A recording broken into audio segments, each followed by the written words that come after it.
Hello hi सांग माने जुआर जय माँ समली जय माँ ताणी। तो माँ समली और माँ ताणी को दयारु समस्ते भल थी खुश थी बिंदास थी और सबले हसुव। तो चलो फिर करमा नुआ वीडियो के स्टार्ट। तो welcome to our my new blog. तो फाइनली इटा सकाल टाइम है सकालू सकालू मुई गाधिकी इटा मोर माँ अनहन बसैछन। तो मुई एखेन चाउल लगेदेली तारपरे मुई एखेन इटाके ढापी देवी।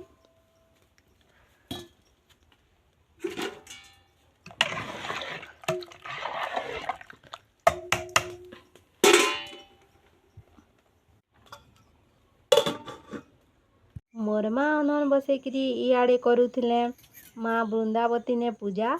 इने पूजा करी सारला परे फाइनली मोर माँ बोले कने आमर घरर पूजा घर के पूजा करबार लगी। आउ एखेन बाहरे दीप जले सारला परे इने एखेन जलोछन। पूजा पूजी करी सारला परे मोर माँ एखेन इटा केची दउछन अटा।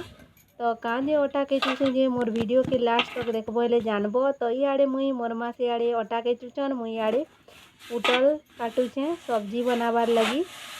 आउ फाइनली आमे अटा केची सारला परे इटा आमे एखेन बने पकोछु पूड़ी।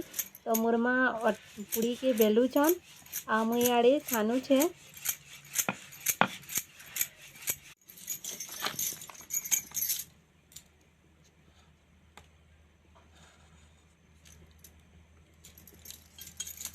तो आज आमे बनाऊँ 3 कुनिया वाला पूड़ी जेनटा कि काटी काटी करी बने दउछु जल्दी हेबार लगी।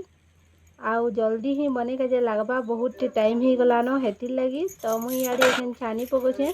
तो मोर माँ कहउछन जल्दी से कर नाले लाल हो जावा खरिए जावा कही करी उल्टा को खरिए जावा फुल्ला की उल्टे दे।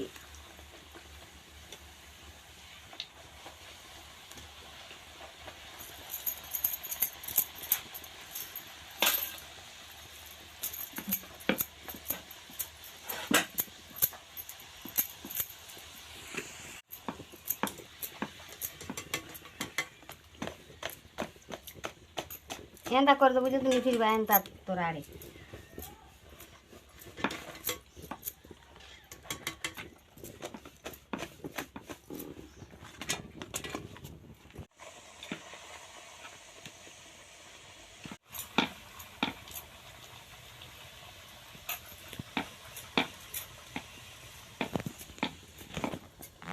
मोर माँ एखेन छुआ मानकर गोड़ धुई दउछन। तार परे लगे देले चंदन तार परे फूल। तो सबु छुआ मने लाइन लाइन हेकरी छिड़ा हेइछन।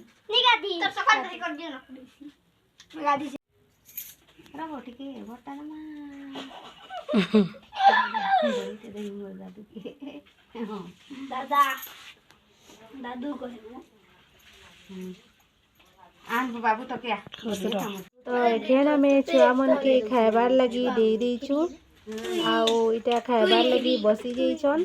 तो पहला करी खीरी देनु तार परे पूड़ी तार परे तरकारी। तो आज आमर घरे थिला बालक भोजन जेनटा कि मोर अजा लगी करा हितला। तो तांकर लगी आमे देलु बालक भोजन आज का। तार परे इटा एखेन हम छुआ मने प्रार्थना करी गिरी खाएमे तांकर स्कूले जनता प्रार्थना करी गिरी खाएसन खाइबार आगुनु। तो एखेन इटा छुआ माने खाउछन निजर निजरटा। आउ खाई सारला परे तापने गरा घर पलाने। आ फाइनली मुई आ मोर माँ खाइबार लगी आनी आइछु मोर अजा आई आ बापा के दे सारलो न। तो एखेन मुई इटा खाउछे। तो बाय बाय फिर मिलमा नेक्स्ट डे अलगा वीडियो रे। Bye bye guys bye bye.